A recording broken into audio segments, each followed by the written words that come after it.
ಇವಾಗ ಬರಾಕತ್ತಿರೋ ಸುದ್ದಿ ನೋಡಿದ್ರೆ ನಿಜವಾಗ್ಲೂ ಭಾಳ ಅಂದ್ರೆ ಭಾಳ ಖುಷಿಯಾಗತೈತಿ. ಯಾಕಪ್ಪ ಅಂತಂದ್ರೆ ನಮ್ಮ ಸನಾತನ ಧರ್ಮ ಅನ್ನೋದು ಎಷ್ಟು ಶ್ರೇಷ್ಠವಾದ ಧರ್ಮ ಅಂತ ಹೇಳಿ ನಾವು ಸಾರೋ ಅವಶ್ಯಕತೆ ಇಲ್ಲ, ಪ್ರಚಾರ ಮಾಡೋ ಅವಶ್ಯಕತೆ ಇಲ್ಲ. ಕೇವಲ ಕಣ್ಣು ಮುಚ್ಕೊಂಡು ಒಂದು ಸಲ ಓಂ ನಮಃ ಶಿವಾಯ ಅಂತಂದರೆ ಮನಸ್ಸಿಗೆ ಎಷ್ಟು ನೆಮ್ಮದಿ ಸಿಗ್ತದಲ್ಲ, ಬೇರೆ ಯಾವ ಪದನೂ ಮನಸ್ಸಿಗೆ ಶಾಂತಿ ಕೊಡೋಂಗಿಲ್ಲ ಅಂತ ಹೇಳ್ಬೋದು. ಯಾಕಂತಂದ್ರೆ ಇವಾಗ ತಿಳಿದಿರೋ ನ್ಯೂಸ್ ಪ್ರಕಾರ ಹೇಳ್ಬೇಕಂದ್ರೆ ಈ ನಮ್ಮ ಜೀಸಸ್, ಕ್ರೈಸ್ತ ಧರ್ಮದ ಸಂಸ್ಥಾಪಕ ಅಂತ ಹೆಸರಾಗಿರೋ ಜೀಸಸ್ ಅವರ ಇವಾಗ ಹಿಂದೂ ಧರ್ಮಕ್ಕೆ ಸೇರಿದವರು ಭಾರತೀಯರು ಅಂಥೇಳಿ ಇಟಲಿ ಒಳಗೆ ಒಬ್ಬ ವಿಜ್ಞಾನಿ ಖಾತ್ರಿ ಮಾಡ್ಯಾನ. ನಿಜವಾಗ್ಲೂ ಇಡೀ ನಮ್ಮ ಸನಾತನ ಧರ್ಮನೇ ಒಂದು ಖುಷಿ ಪಡುವಂತಹ ವಿಷಯ ಅಂತ ಹೇಳ್ಬೋದು. ಯಾಕಂತಂದ್ರೆ ಇದನ್ನು ನಾವು ಯಾರಿಗೊಬ್ರಿಗೆ ಹೊಟ್ಟೆ ಉರ್ಸೋಕ್ಕೆ ಅಥವಾ ಕ್ರಿಶ್ಚಿಯನ್ ಧರ್ಮಕ್ಕೆ ಅವಮಾನ ಮಾಡೋಕ್ಕಂತ ಹೇಳ್ತಾ ಇಲ್ಲ. ನಮ್ಮ ಒಂದು ಧರ್ಮದಲ್ಲಿ ಯಾರೂ ಕೂಡ ಪ್ರಚಾರ ಮಾಡೋಂಗಿಲ್ಲ ನಮ್ಮ ಸನಾತನ ಧರ್ಮ ಮೊದಲೇದಾಗಿ. ಇನ್ನೊಂದು ಹೇಳ್ಬೇಕಂತಂದ್ರೆ ಕನ್ವರ್ಟೆಡ್ ಅಂತೇಳಿ ಇನ್ನೊಂದಿಲ್ಲ. ಕನ್ವರ್ಟೆಡ್ ಅಂದರೆ ಅದೇ ಮತಾಂತರ, ನಮ್ಮ ಧರ್ಮವನ್ನು ಬಿಟ್ಟು ಕ್ರೈಸ್ತ ಧರ್ಮಕ್ಕೆ ಮತಾಂತರ ಆಗೋದು. ನಿಜವಾಗ್ಲೂ ಹೇಳ್ತೀನಿ, ಹುಟ್ಟುತ್ತಾ ಪ್ರತಿಯೊಬ್ಬ ವ್ಯಕ್ತಿ ಹುಟ್ಟೋದೇ ಹಿಂದುವಾಗಿ, ಅಂದರೆ ಸನಾತನ ಒಬ್ಬ ಯುವಕ ಅಥವಾ ಯುವತಿ ಒಂದು ಸಣ್ಣ ಮಗುವಾಗಿ ಹುಡ್ತಾನೆ. ಹುಟ್ಟಿದ ಮೇಲೆ ಜಾತಿನ ನಿರ್ಧಾರ ಮಾಡ್ತಾರೆ, ಅದೇ ಮನುಷ್ಯ ಮಾಡ್ತಾರೆ. ಸೊ ಇಲ್ಲಿ ಈ ಒಂದು ಕ್ರೈಸ್ತ ಭಾರತೀಯನು, ನಮ್ಮ ಹಿಂದೂ ಧರ್ಮಕ್ಕೆ ಸಂಬಂಧಪಟ್ಟವನು, ನಮ್ಮ ಹಿಂದೂ ಒಳಗೆ ಇವನು ಒಬ್ಬವ ಅಂಥೇಳಿ ಸೈಂಟಿಸ್ಟ್ ಪ್ರೂವ್ ಮಾಡಿದ್ದಾರೆ ಇಟಲಿ ಒಳಗೆ. ನಿಜವಾಗ್ಲೂ ಬಹಳ ಖುಷಿಯಾಗುವಂತಹ ವಿಷಯ ಇದೆ. ನಮ್ಮ ಧರ್ಮಕ್ಕೆ ಯಾವುದೇ ಒಂದು ಅಂತ್ಯ ಇಲ್ಲ. ಸೊ ಇವಾಗ ನಾನು ಸ್ಟೋರಿ ಚಾಲು ಮಾಡ್ತೇನೆ. ಇದರದ್ದು ಏಸು ಕ್ರಿಸ್ತನ ಹಿಂದಿನ ಸ್ಟೋರಿ ಅಂದ್ರೆ ಏನು ಫ್ಯಾಕ್ಟ್ ಅದಾವೋ, ಏನಂದು ಯಾವ ಒಂದು ಮಾಹಿತಿನ ತಿಳ್ಕೊಬೇಕಂತ ಹೇಳಿ ನಾನು ಇವಾಗ ಹೇಳ್ತೇನೆ. ಫಸ್ಟ್ ಇಲ್ಲೇ ರಷ್ಯಾದ ಒಬ್ಬ ಲೇಖಕ ಭಾರತಕ್ಕೆ ಬರ್ತಾನ. ಹಿಮಾಲಯವನ್ನು ಏರುವಂತಹ ಒಂದು ಸಂದರ್ಭದೊಳಗೆ ಅವನು ಕಾಲಿಗೇಟಾಗಿ ಆ ಒಂದು ಹಿಮಾಲಯದಿಂದ ಬಿದ್ದು ಬಿಡ್ತಾನ. ಸೊ ಅವನ ಹೆಸರು ಏನಪ್ಪ ಅಂತಂದ್ರೆ ನೋಟೋಮಿಟ್ಸ್ ಅಂತ ಹೇಳ್ತಿ ಇದ್ರೊಳಗ ಹೆಸರು. ಸೊ ಅಲ್ಲಿ ಆ ಬಿದ್ದ ಒಂದು ಸ್ಥಳದೊಳಗೆ ಅವಂಗ ಒಬ್ಬ ಬೌದ್ಧ ಯಾತ್ರಿಕ ಸಿಗ್ತಾನ. ಯಾರಿಗೆ? ಈ ಒಬ್ಬ ನೋಟೋವಿಚ್ಗ. ಸೊ ಅವನೇನ್ ಮಾಡ್ತಾನು, ಬೌದ್ಧ ಯಾತ್ರಿಕ ಇರ್ತಾನಲ್ಲ, ಬೌದ್ಧ ಧರ್ಮದವನಾಗಿರ್ತಾನಲ್ಲ ಸನ್ಯಾಸಿ, ಅವನು ತನ್ನ ಒಂದು ಕುಟೀರ, ಅಂದ್ರೆ ಸನ್ಯಾಸಿ ಒಂದು ಕುಟೀರ ಇರ್ತದಲ್ಲ, ಸೊ ಅಲ್ಲಿ ಕರ್ಕೊಂಡು ಹೋಗ್ತಾನೆ. ಯಾರಿಗೆ? ಈ ನೋಟ್ವಿಚ್ ಕರ್ಕೊಂಡು ಹೋಗ್ತಾನೆ. ಸೊ ಅವಾಗ ಈ ನೋಟ್ವಿಚ್ಚು ಆ ಒಂದು ಹಿರಿಯ ಸನ್ಯಾಸಿ ಜೊತೆ ತುಂಬಾ ಬಾಂಧವ್ಯ ಬೆಳೀತೈತಿ, ಒಳ್ಳೆ ರೀತಿ ಸಂಬಂಧವನ್ನ, ಒಳ್ಳೆ ರೀತಿ ಮಾತಾಡೋದನ್ನ ಎಲ್ಲ ಮಾಡ್ತಾನೆ. ಸೊ ಆ ಒಬ್ಬ ಹಿರಿಯ ಸನ್ಯಾಸಿ, ಬೌದ್ಧ ಧರ್ಮಿ ಸನ್ಯಾಸಿ ಇರ್ತಾನಲ್ಲ, ಇವನಿಗೆ ಒಂದು ರಹಸ್ಯವಾದ ಗ್ರಂಥವನ್ನು ಕೊಡ್ತಾನೆ. ಯಾರಿಗೆ? ಈ ನೋಟ್ವಿಚ್ಗೆ ಒಂದು ರಹಸ್ಯವಾದ ಒಂದು ಗ್ರಂಥವನ್ನು ಕೊಡ್ತಾನೆ. ಇವನು ಭಾರತಕ್ಕೆ ಬರ್ತಾನೆ. ಭಾರತಕ್ಕೆ ಬಂದು ಆ ಒಂದು ಬೌದ್ಧ ಧರ್ಮದವರು ನಡ್ಕೊಂಡ ರೀತಿ, ಅಲ್ಲಿ ಇರುವಂತಹ ಧರ್ಮದ ಪ್ರಕಾರ, ಆಚಾರ ವಿಚಾರ ಮತ್ತು ಅವನು ಕೊಟ್ಟ ಗ್ರಂಥಗಳ ಬಗ್ಗೆ ಉಲ್ಲೇಖ ಮಾಡೋಣ. ಸೊ ಒಂದು ಗ್ರಂಥ ನೀವು ಬರ್ದಾನ. ಆ ಗ್ರಂಥ ಏನಪ್ಪಾ ಅಂತಂದ್ರೆ the unknown life of Jesus. ಅಂದ್ರೆ ತಿಳಿಯದ ಜೀಸಸ್ನ ಬಗ್ಗೆ ತಿಳಿಯದ ವಿಚಾರಗಳನ್ನ ಈ ನೋಟೋವಿಚ್ ದಾಖಲೆ ಮಾಡಿದಾನೆ. ಇದನ್ನು ಮುಖ್ಯವಾಗಿ ಮೆನ್ಷನ್ ಮಾಡ್ಕೊಡ್ರಿ. ಸಾಮಾನ್ಯವಾಗಿ ಒಬ್ಬ ಹಿಂದೂ ಧರ್ಮ, ಒಂದು ಸನಾತನ ಧರ್ಮ ತಿಳ್ಕೊಬೇಕಾದ ಮುಖ್ಯ ವಿಷಯ ಏನಪ್ಪಾ ಅಂತಂದ್ರ ಇಸ್ವಿ ಬಗ್ಗೆ ಬಹಳ ಅಂದ್ರೆ ಬಹಳ ಲಕ್ಷ್ಯ ಕೊಡ್ಬೇಕಾಗತ್ತ. ವಿಚಾರ ಮಾಡ್ರಿ ನೀವು, ಮುಸ್ಲಿಂ ಧರ್ಮ ಹುಟ್ಟಕ್ಕೆ ಒಂದು ಇಸ್ವಿ ಐತಿ, ಕ್ರೈಸ್ತ ಧರ್ಮ ಹುಟ್ಟಕ್ಕೊಂದು ಇಸ್ವಿ ಐತಿ. ಆದ್ರೆ ನಮ್ಮ ಸನಾತನ ಧರ್ಮ ಹುಟ್ಟಿದ್ದು ಯಾವಾಗಂತ ಖಾತ್ರಿ ಪಡಿಸುವಂತ ಯಾವುದೇ ನಿಖರವಾದ ಮಾಹಿತಿ ಇಲ್ಲ.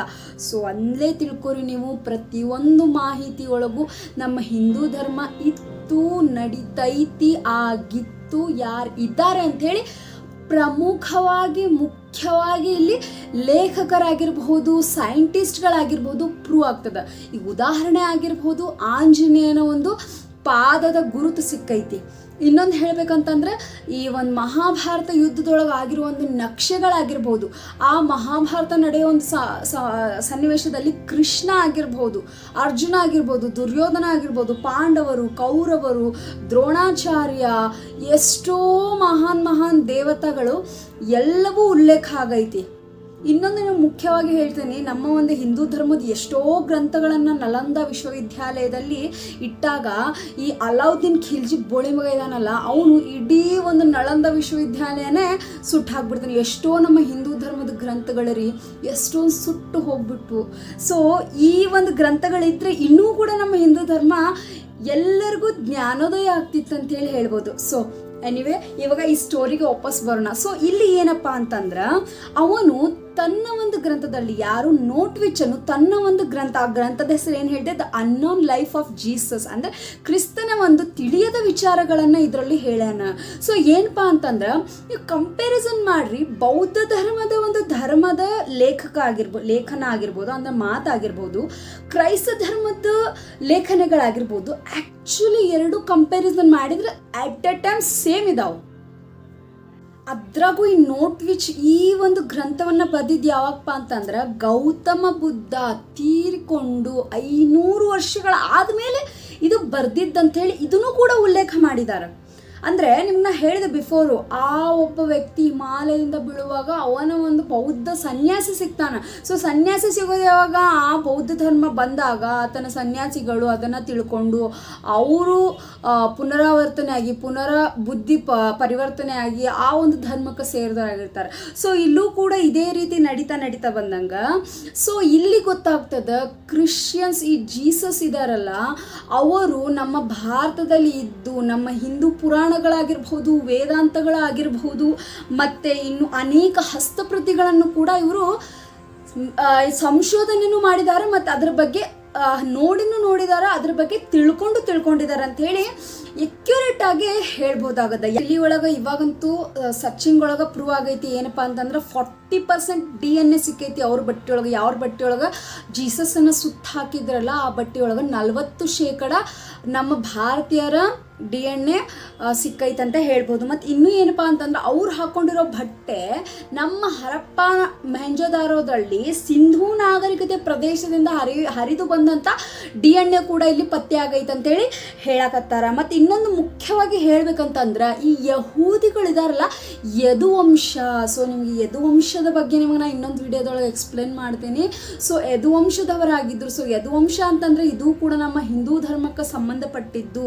ಸೊ ಇಲ್ಲಿ ಎಲ್ಲ ಒಂದು ದಾಖಲೆಗಳಾಗಿರ್ಬೋದು, ಎಲ್ಲ ಸಂಶೋಧನೆ ಆಗಿರ್ಬೋದು, ನಮ್ಮ ಹಿಂದೂ ಧರ್ಮಕ್ಕೆ ಪ್ರತಿಯೊಬ್ಬರು ಸಂಬಂಧಪಟ್ಟಾರಂಥೇಳಿ ಇಲ್ಲಿ ಪ್ರೂವ್ ಆಗಕತ್ತದ. ನೀವು ವಿಚಾರ ಮಾಡ್ರಿ, ನಾನು ದೇವರ ಮಗ, ನನಗಿಲ್ಲಿ ದೇವರು ಕಳಿಸ್ಕೊಟ್ಟಾನಂತೇಳಿ ಮುಸ್ಲಿಮ್ಸರು, ನಾನು ದೇವರ ಮಗ ಅಂಥೇಳಿ ಜೀಸಸ್ಸು, ಆದರೆ ನಾನೇ ದೇವರು ಅಂತೇಳಿ ಹೇಳಿದವನು ಕೃಷ್ಣ ಪರಮಾತ್ಮ, ವಿಷ್ಣು ಪರಮಾತ್ಮ, ಸನಾತನ ಧರ್ಮದ ದೇವರು ಅಂಥೇಳಿ ಹೇಳ್ಬೋದು.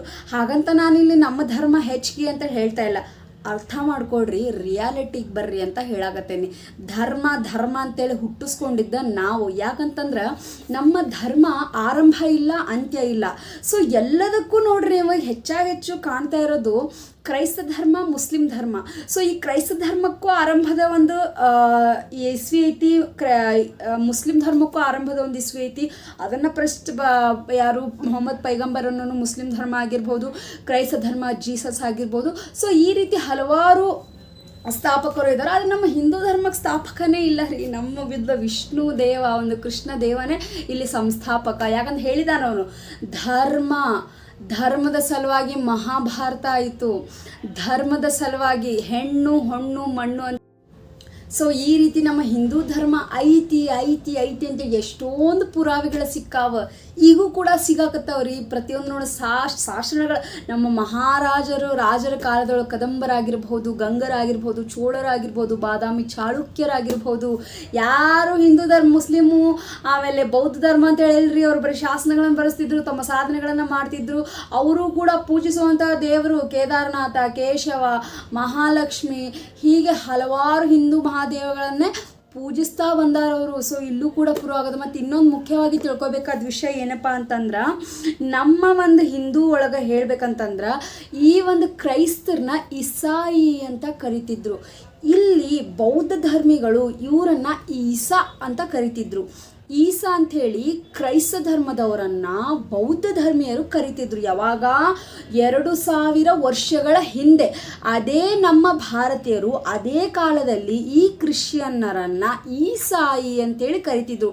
ಇದನ್ನು ಮುಖ್ಯವಾಗಿ ಮೆನ್ಷನ್ ಮಾಡಿಕೊಡ್ರಿ. ಯಾಕಂತಂದ್ರೆ ಬಾಯಿಂದ ಬಾಯಿಗೆ ಹರಡಿರುವಂಥದ್ದು ಯಾವುದೇ ಉಲ್ಲೇಖ ಇಲ್ಲ ಇವರು ಈ ಕ್ರೈಸ್ತ ಧರ್ಮದಿಂದನೇ ಬಂದವರು ಅಂತೇಳಿ. ಯಾಕಂತೇಳಿ ಇದನ್ನೆಲ್ಲ ಮಾಡ್ಕೊಂಡಿದ್ದು ನಾವು. ಸೊ ಇಲ್ಲಿ ರಿಯಾಲಿಟಿನ ಹೋಗ್ತಾ ಹೋಗ್ತಾ ಎಲ್ಲವೂ ಕಾಣಾಕತ್ತೈತಿ. ಸೊ ಫೈನಲಿ ಇದು ಕೂಡ ಗೊತ್ತಾಯಿತು, ಏಸು ಕ್ರಿಸ್ತ ಒಬ್ಬ ಹಿಂದೂ ಧರ್ಮಿ ಅಂಥೇಳಿ ಇಲ್ಲೂ ಕೂಡ ಪ್ರೂವ್ ಆಗಕತ್ತದ. ಮತ್ತು ಇನ್ನೊಂದು ನಿಮ್ಗೆ ಮುಖ್ಯವಾಗಿ ಹೇಳ್ತೀನಿ ಕೇಳ್ರಿ. ನಮ್ಮ ಒಂದು ಸನಾತನ ಧರ್ಮದ ಮುಖ್ಯವಾಗಿ ಬಹಳ ಇಷ್ಟ ಆಗೋದಪ್ಪ ಏನಪ್ಪ ಅಂದ್ರೆ, ನಮ್ಮ ಹಿಂದೂ ಧರ್ಮದಲ್ಲಿ ಯಾವುದೇ ಭೇದ ಭಾವ ಇಲ್ಲ ರೀ. ಪ್ರತಿಯೊಂದು ಕೂಡ ಇಲ್ಲಿ ಈ ಧರ್ಮದವರಾದಿ ಅಂಥೇಳಿ ಯಾವುದೇ ಭೇದ ಭಾವ ಮಾಡೋದು ನೀವು ಅಬ್ಸರ್ವ್ ಮಾಡಿರಿ. ಹಿಂದೂಗಳು ಕೂಡ ಮಸೀದಿಗೆ ಹೋಗ್ತಾರೆ, ಹಿಂದೂಗಳು ಕೂಡ ಕ್ರೈಸ್ತನಿಗೆ ಹೋಗ್ತಾರೆ. ಇನ್ನು ಕೆಲವೊಂದು ಮಂದಿಗಳು ಅದಕ್ಕೆ ಮತಾಂತರನೂ ಆಗಿದ್ದವ್ರು ಇದ್ದಾರೆ, ಅವ್ರ ಬಗ್ಗೆ ಹಿಂಗೆ ಮಾತಾಡೋದು ಬೇಡ. ಬಟ್ ನಮ್ಮ ಹಿಂದೂ ಧರ್ಮ ಎಷ್ಟು ಶ್ರೇಷ್ಠ ಆಯ್ತಲ್ರಿ, ಅದರಲ್ಲಿ ನಾವು ಬದುಕೀವಿ. ಭಾಳ ನಿಜವಾಗ್ಲೂ ನಾವು ಭಾಳ ಅಂದ್ರೆ ಭಾಳ ಪುಣ್ಯ ಮಾಡೇವೆ ಅಂತ ಹೇಳ್ಬೋದು ಈ ಒಂದು ಧರ್ಮದೊಳಗೆ. ಆ್ಯಕ್ಚುಲಿ ನಿಮಗೊಂದು ಇನ್ನೊಂದು ವಿಷಯ ಹೇಳ್ತೀನಿ ಕೇಳ್ರಿ. ಪ್ರತಿಯೊಬ್ಬ ಜನ್ಮ ಈ ಭೂಮಿ ಮೇಲೆ ತಾಳ್ತೈತಪ್ಪ ಒಂದು ಮಗು ಅಂತಂದ್ರೆ ಅದು ಹುಟ್ಟೋದೇ ಹಿಂದುವಾಗಿ.